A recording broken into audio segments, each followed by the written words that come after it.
Golconda, Ahmednagar. We have started our chapter number 4 in solid state physics. Its name is magnetism, and up till now we have covered the point of types of superconductors. In that we have gone through type 1 superconductors or soft superconductors.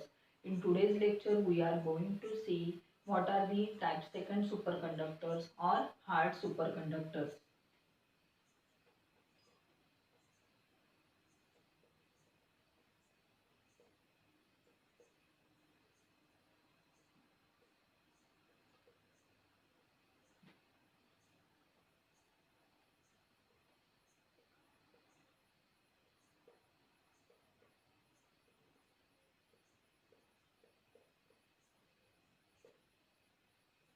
In our last lecture, we have seen that there are two types of superconductors, type 1 superconductors and type 2 superconductors. They are, their working principle is same. It means that as we decrease the temperature and we reach to the temperature of Tc, then this material will get converted into superconducting state.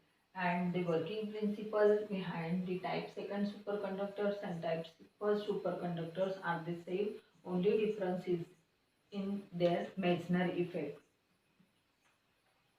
In case of type 2 superconductors, if we draw a plot of applied magnetic field versus magnetization produced, Weber per meter square or Tesla, and applied magnetic field on x-axis, then in case of type 1 superconductors, as we go on increasing the applied magnetic field or external magnetic field, then magnetization goes on increasing linearly. But in case and there is sudden decrease in magnetization at a value of H, which is called as HC, that is critical magnetic field. It is the minimum magnetic field which is required to destroy the superconducting nature of the materials, and above HC material will be in normal state and below HC material will be in superconducting state.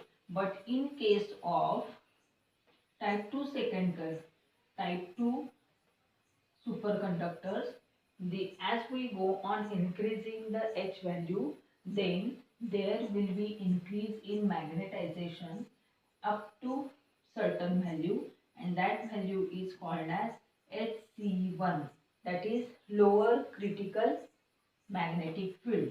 HC1 is called as lower critical magnetic field. And as we go on increasing the H value, that is applied magnetic field, the magnetization will start to reduce and it will become zero at a value of H, which is called as HC2. It is called as upper, HC2 is nothing but upper critical magnetic field. It means that in case of type 2 superconductors, instead of only getting Hc, that is critical magnetic field, we are obtaining two types of critical magnetic field. One is called as lower critical magnetic field Hc1 and another is upper critical magnetic field Hc2. At Hc1, the magnetization up to Hc1, the magnetization will increase with respect to applied magnetic field and they will show perfect Meissner effect in this region. But as we crosses the Hc1 value, the magnetization will start to reduce and it will become zero at the Hc2, which is called as upper critical field. It means that below Hc1 material will be in superconducting form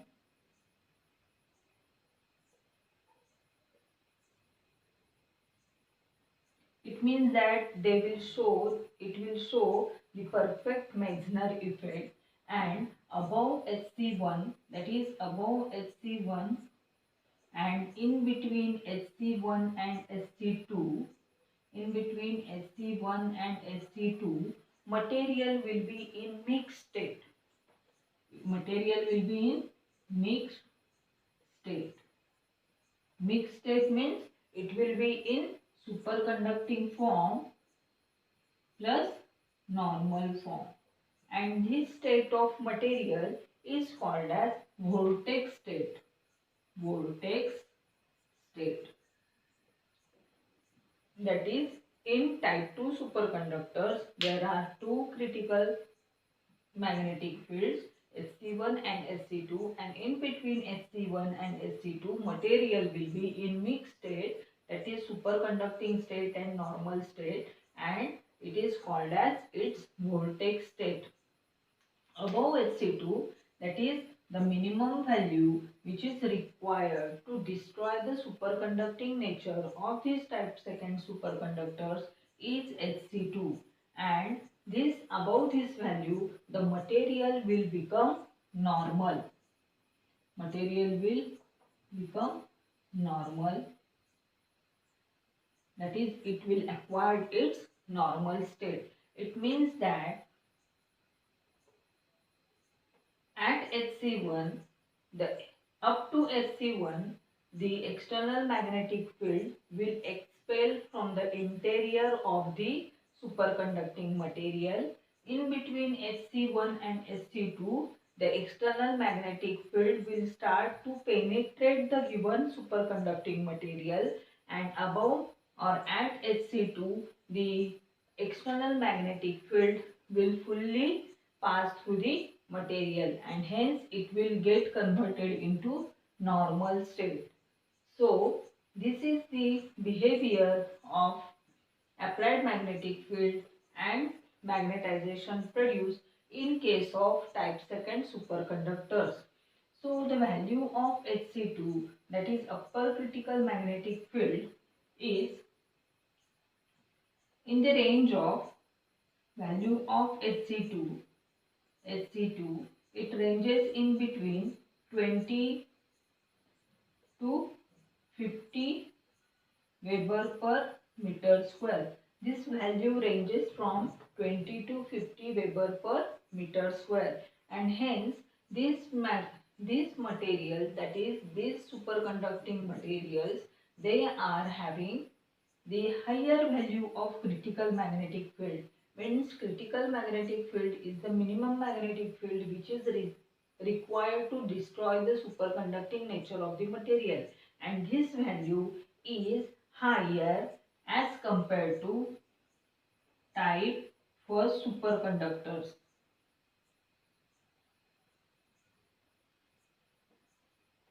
And hence these superconductors are also called as hard superconductors, and hence type second superconductors are also called as hard superconductors.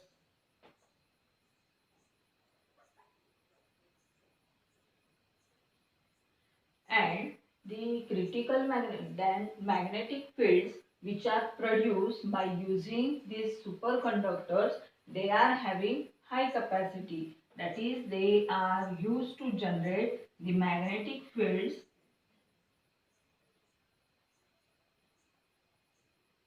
of the order of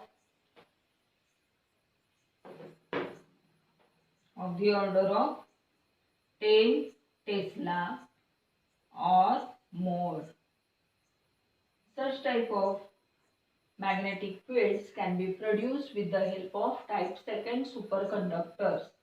Then this value of the magnetic field which is produced by type second superconductors is about 100 times more as compared to type first superconductors.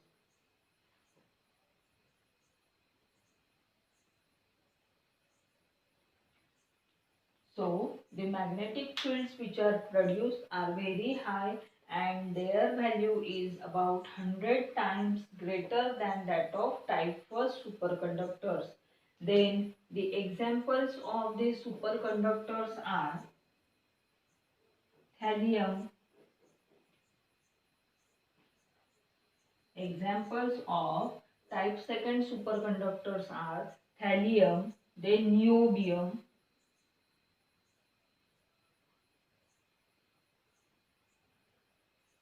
These are the examples of type 2 superconductors. So let's revise today's lecture.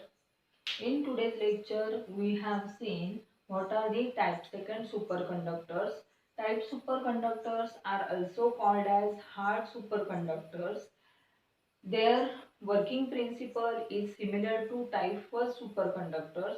There is only difference from type 1 superconductors lies in its Meissner effect. Then, in order to understand the Meissner effect shown by these superconductors, we will try to draw a plot of H, that is applied magnetic field versus magnetization produced, and it is observed that up to Hc1 in case of type 2 superconductors we have got two values of critical magnetic field. Critical magnetic field is the value which is required, or the magnetic field which is required to destroy the superconducting nature of the material. In case of type 2 superconductors, there are two values, that is Hc1 and Hc2 of critical magnetic field. They are named as lower critical magnetic field and upper critical magnetic field. Up to Hc1, as we go on increasing the applied magnetic field, magnetization also increases, but as we increase the external magnetic field above Hc1, then magnetic field will start to penetrate the superconducting material, and hence the magnetization of the material will start to reduce. It will reaches to value 0 at Hc2. It is called as upper critical magnetic field, and at Hc2 the external magnetic field will completely penetrate through the material, and material will lose its superconducting nature and get converted into its normal state.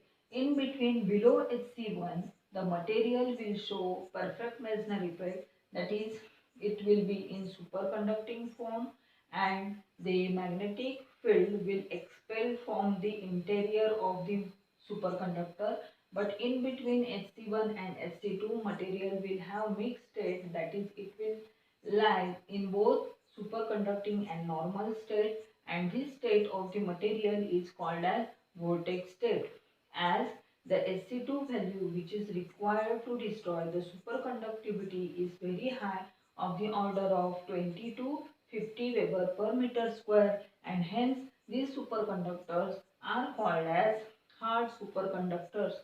These superconductors are used to generate the magnetic fields of the order of 10 Tesla or more, and its value is 100 times greater than that of type 1 superconductors. Therefore, current flowing through these superconductors is very high. And the examples of the type 2 superconductors are thallium and niobium. Thank you.